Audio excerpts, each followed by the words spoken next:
Hey, I'm Jordan, and today I'm going to be sharing my birth story for my second kid, and it was unmedicated. So I'm really excited to share it with you. It was wild. It was off the chain. But first, I do want to say that if you're someone who is trying to get pregnant, or you have suffered a miscarriage, my heart is with you, and this video was made, to share my experience and my story. And I never want you to feel less than just because my story might be different than yours. And if you're someone who had an epidural, or you're someone who had a C-section, or some other way, or a surrogate, whatever the case is, we are women and we are strong, we are powerful, more powerful than we would ever know. Okay, with my first kid, I was in labor for 3 days. But with this kid, it was totally different. May 22nd, 2021, around midnight, 1 o'clock-ish, I was just up, a little restless, and I started feeling pressure. I feel Crew just down there, just like burrowing his head. It hurts. It's not unbearable by any means. There were waves of pressure, so it was like a rise and a fall, like a siren. And I was texting my friend, I'm like, okay, I'm feeling something. I'm not sure if this is labor or not. Mind you, I'm coming from giving birth to a child that I was in labor with for 3 days. So now I'm like, is this really happening now or what? Like, what's up? I don't know. So I just kind of went through it all night. And I remember in the morning I woke up, my toddler's in the bed, my husband's hanging off the bed, and he's like, I didn't get any sleep. Like, I have no space. And I was like, oh, well, I'm pretty sure I was having contractions all night. Kind of put things into perspective for him. He ended up going to work. I stayed home with my 2-year-old, and I was like, okay, I'm restless. Let me get out of the house. Let's go do something. So I took her out and we had breakfast. All right, so I have been having some pressure contractions since 1 in the morning. It's 9 a.m. now, 9:30. Charlie is crying, and I'm really having to use my mindfulness practice and be present. When I have those contractions, we're gonna go eat at the Pancake House right now. So, Will's at work. He told me to call him if I need him. Honestly, it's like pressure. It's like pressure. And we ate at this restaurant that was it's 5 minutes away from where I delivered uptown in my city in Charlotte. So I was like, all right, perfect. We'll go to the original House of Pancakes, get some pancakes, and prepare for what I know is going to come at some point, just don't know when.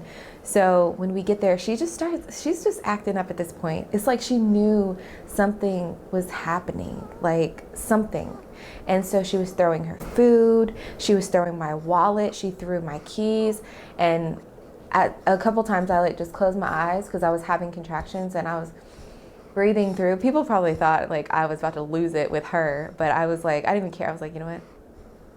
Let me just get through this contraction. So I ended up, we boxed our food up, and I was like, we gotta go, because I can't do both. I can't do both at the same time.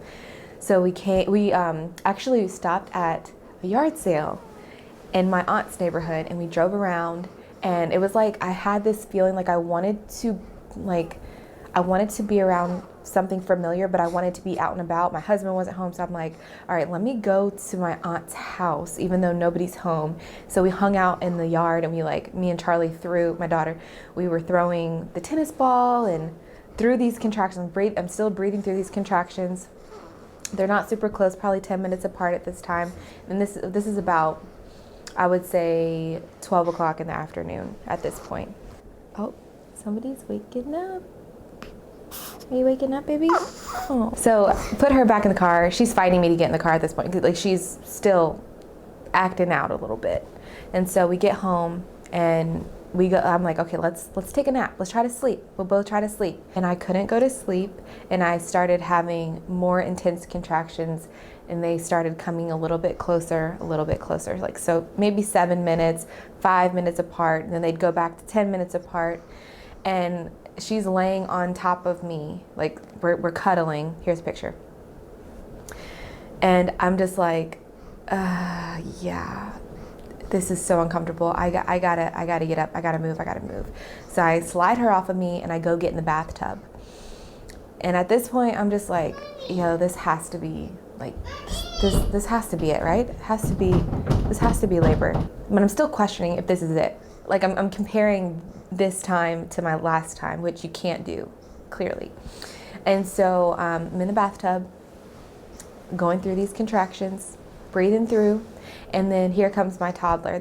She's been asleep for a while now, but she climbs into the bathtub. She takes off her diaper, climbs into the bathtub, and so we're just laying in the bathtub, and I'm pouring water over her with a washcloth. I'm literally like giving her a spa day, and it is relaxing and soothing me, and she falls asleep in the bathtub on me as I'm in labor, breathing through pretty intense contractions. Here's another picture. And so here we are, cuddled up in the bathtub. It was a very sweet moment, and it's even sweeter now. I'm looking back on it. It was sweet in the moment, that's why I took a picture, but it was, I don't know, looking back every time I see the bathtub, I'm just like, oh, that was like really awesome to go through labor with my daughter in a bathtub. I know it sounds weird, but that was really sweet. And it was like she knew like I needed somebody there, and she was there for me. And so eventually she woke up, and at that point I texted my mom and I was like, hey, can you come get Charlie, because things are getting intense, and having her and trying to do this, like it's taking a lot of mental power, and I'm trying to preserve as much mental strength as I can. So my mom ends up coming to get Charlie, and she's like, hey, like where's Will? That's my husband. Where's Will? And I'm like, he's at work. I texted, now mind you, I did text him around 11:30, and I was like, hey, can you come home? Like I'm having contractions. And he's like, hey, no, I'm like, I got a lot of work to do. And I'm just like, all right, like I'm just gonna power through the day, and I don't think he really, and just a reminder, we came from a 3-day labor, and now here we are, and I've only been having contractions for a couple hours. So he's like not really taking it seriously. Charlie just went with her Lolly. I'm laboring at home. Contractions are just kind of irregular, but it's kind of getting intense. I'm kind of like nervous, and I'm trying not to be, it's like, okay, if this is uncomfortable, then how much more uncomfortable it's gonna get. It's a real, I don't want to say fear, but it's a thought.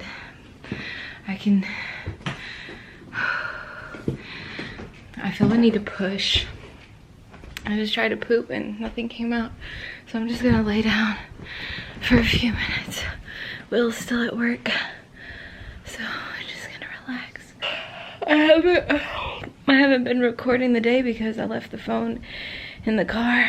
But I finally just went to go get it. So we're gonna make it. We're good. I can do anything.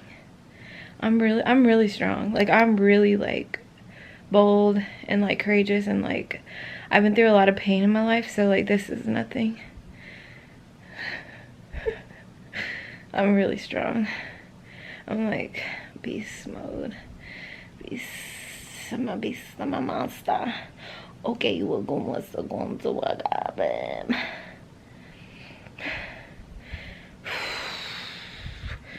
I'm uncomfortable. I'm uncomfortable. This camera's clear. Called my best friend on FaceTime, Alyssa, and Alyssa she was snapping pictures of me. I didn't know, but like my face was a little pale. Looking back, I'm like, yeah, I was definitely in labor, but I was like, Alyssa, I don't know if I'm in labor.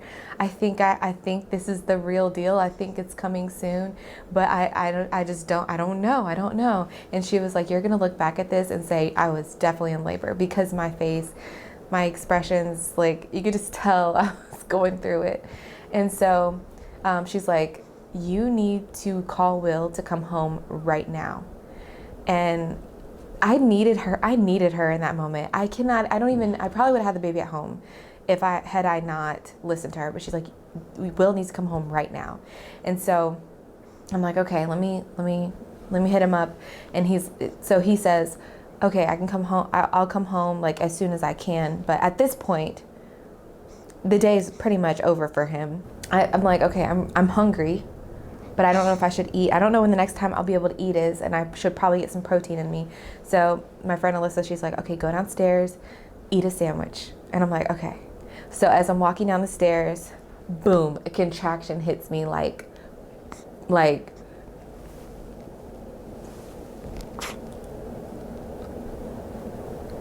I can't, like, it was, I think that's what they call transition. Something happened on that 7th stair going down the stairs.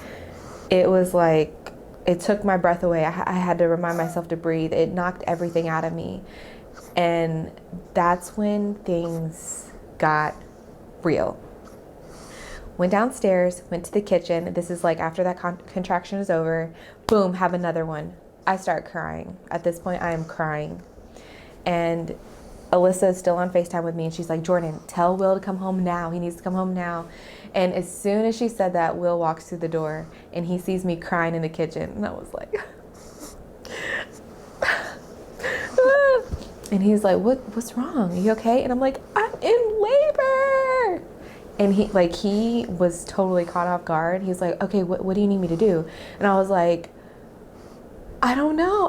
I need to eat something because I don't know when I'm going to have this baby, but I feel like it's going to be soon. I need to eat. I haven't eaten since breakfast. So he makes me a sandwich. I eat the sandwich between contractions, and he's like, okay, I'm going to go put the stuff in the car. He needed to add some stuff to the hospital bags. And so he was doing that, and I was like, okay, let me call the nurse and see if I should come in, like if this is the real deal or not. All right, so I just called the doctor, and they did an assessment, and they said that I should come in, and he just got home, and the contractions are getting closer. It's getting closer. So they gave me like an assessment, and like as she was asking me these questions, she was like, okay, when did the contractions start? How far apart are they?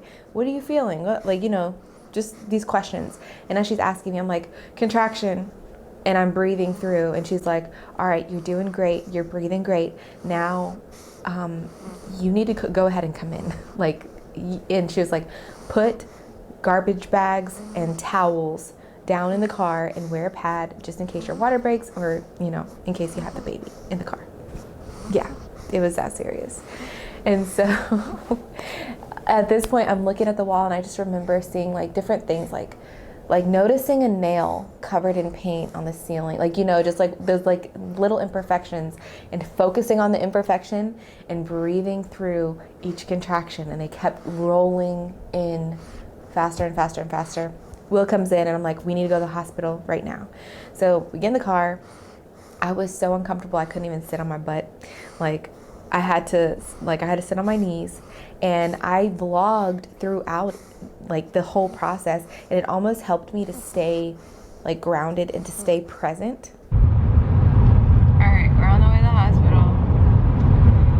The doctor told us to put towel down with trash bags just in case, and I'm wearing a pad. It's really sexy. It's a thick one.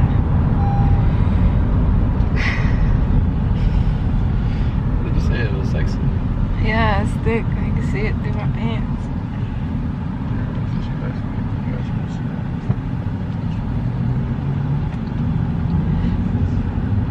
So far, so good.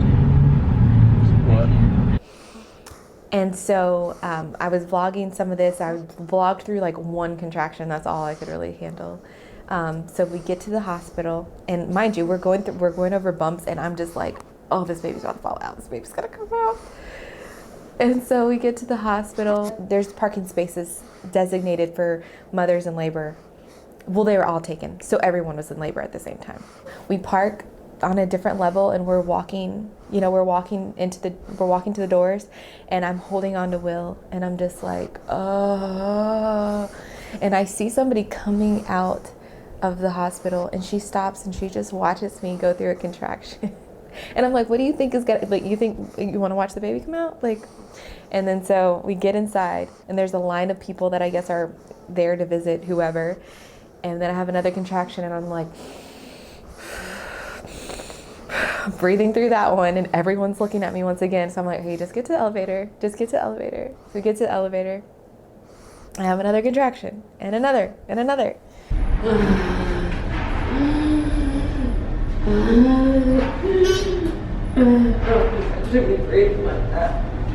No, not like that. Yeah.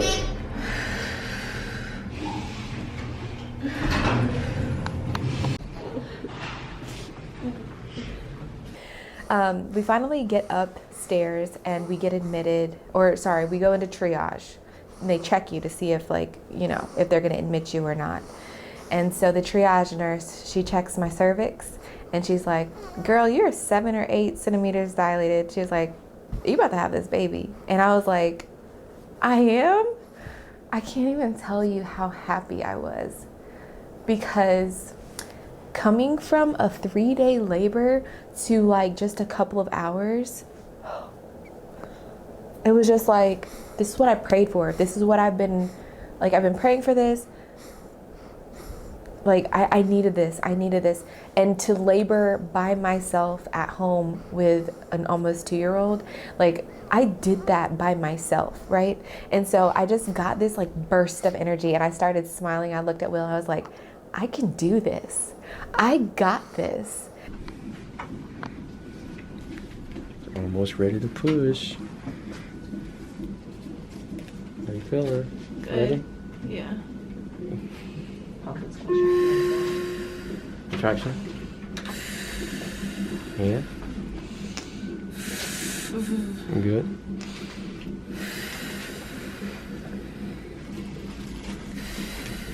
Jordan is 7, 8 centimeters. Crew should be here in a minute. Another contraction. Jay is killing it.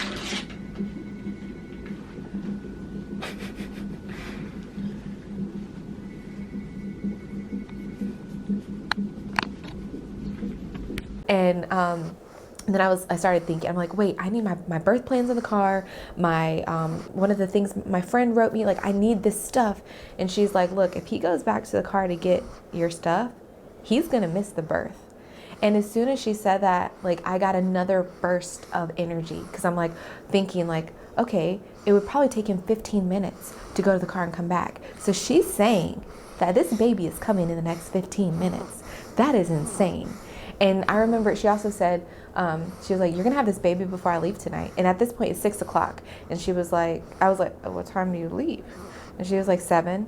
So all of these little things that this triage nurse was saying to imply like the baby's coming, it just gave me a big boost of energy and of like adrenaline and like of, I can do this. One more thing about the triage nurse, she was like, are you getting an epidural? And I was like, no.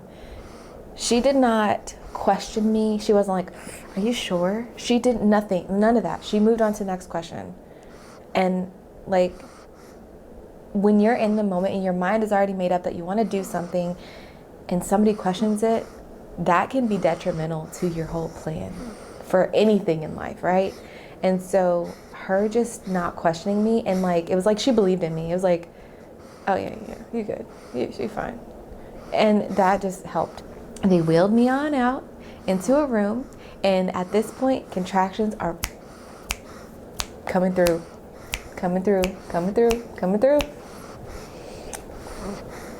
Contractions are coming through, okay? I'm sitting on the edge of the bed in this labor and delivery room. I am having contractions back to back to back. It's hitting me, but I'm breathing. I'm focusing on my breath.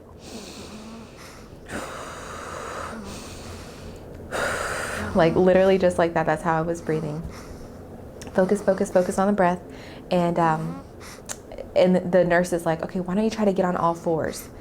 Because I'm definitely not comfortable sitting on the edge of the bed. But I knew I needed to move, but I was having contractions so close together that it was hard for me to have time to move, because it's like the contractions, I couldn't talk through them. I couldn't move through them, but I knew I had to. So she's like, all right, try to get on all fours. And so I'm just like, all right, I gotta get on all fours. So I get on all fours, and then for some reason, it was like this natural response. My body climbed up onto the bed. It just got into this natural position. And I was holding on to the back of the bed.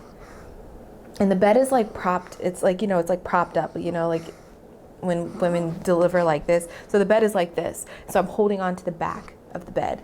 And I am like, I gotta push. It's like when you have to poop.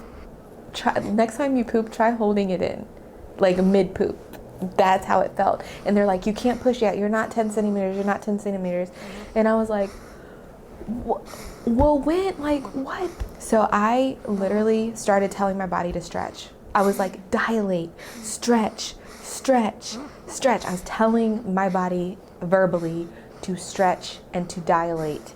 And then after I did that, it was like my body it was like I trusted my body that it stretched and did what it needed to do, and I had to push. I was like, I have to push. And so I started pushing, and I felt a pop. My water popped, it broke, and I felt the baby starting to come out. And I look over, and Will is crying. And he did not cry with Charlie. Tears are just flowing. And I'm just like, ah! I remember thinking about something that one of my friends said. She was like, when you see superheroes, when they let go of energy or they use their power, it's almost like it hurts them to let that power, that force out. And I thought about that, and I just I was like, I'm a superhero, and I'm gonna let all my power out. And I let it all out. And I just remember looking at Will and feeling so much pressure and so much intensity. And I remember him saying, like, Jesus is in the room, Jesus is in the room, Jesus is in the room. And that helped me. And it almost I remember blacking out. I feel like I was blacking out at that point. It was like a black fog-ish. And I just remember kind of my body going kind of limp. And then I came back, and I was like, ugh. I think I pushed 2 or 3 times, and the baby came out. I felt the head come out. I felt the shoulders come out. I felt the belly come out. I felt the legs come out. I felt a warm gush. I felt everything that I did not feel with an epidural with my first kid. You would have had that baby at home. I would have had the baby at home. I would have had the baby at home, because it was like I had to push, and they were like, don't push yet, don't push. I was like, I have to push. And it was amazing and emotional and all the things. It was pretty incredible, honestly.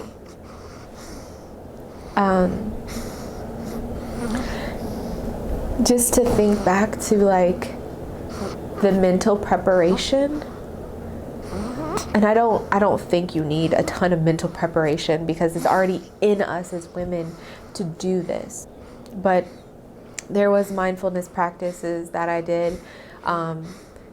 It's called A Mindful Birthing by Nancy Bartikay. I think that's how you say her name. Just reading the book in the bathtub, or I did an audio book, listening to that. Just really helped focusing on the breath. It's all about the breath. But it was really incredible. It was incredible. And now I just feel like I can do anything. Anything. And I don't need anybody. Nobody. The power is inside of me, the power of Christ lives in me. And I feel like going through an unmedicated birth, it just showed me what, just a glimpse of what that truly means. That I can do anything through Christ who strengthens me, who gives me power. I can do it. I can do anything. And so now I almost feel like I'm held to an even higher standard for myself, because I went through this great intensity. So now I need to be able to work out, to put my mind to lose weight, to, accomplish great things in business, and to have self-control and all these things. This is Crew. He came out 7 pounds even, 20 inches even. He's just like an even boy. And Crew Kingsley Nicholson is his name, and he's just so sweet. He came out with like golden blonde hair and blue eyes, and he still has blue eyes. We'll see if they change. It's like day 5, and with Charlie, her eyes definitely turned brown like before we left the hospital, but his eyes are still blue. And that was something that, don't judge me, okay? Please don't judge me. Have you ever like said a prayer? Like just like, God, please let the wind blow so I can cool off right now. It was like one of those prayers, but I was like, God, please give Crew some like different colored eyes or like different colored hair, just for fun, like just for fun. And my mom has blonde hair, green eyes, blue-green eyes. My brother has blue-green eyes. So it would be cool to see my mom's side somewhere sprinkled in my family, to somehow. So that was really cool that he came out like this. I don't know if it's gonna be forever, but it's just funny how God will answer prayers, even the prayers about like just like the little things. There's nothing too small. So that is my birth story. Thank you so much for watching, and if you would like more videos, let me know, because I don't usually do YouTube. I'm excited to do YouTube though. I like talking and I like storytelling, I like creating, so hopefully you guys will give this video a thumbs up, comment your birth story, whatever it is, and just know that whatever birth story you have, it is natural. Birthing is natural, whether you got a C-section, whether you had a surrogate, whatever, it is like, these babies are natural, and that's why I didn't say I had a natural birth. I had an unmedicated birth, because all birthing is all natural, unless a robot gives birth to your baby, but that's not happening right now. So anyway, thanks for watching, and I hope to see you soon.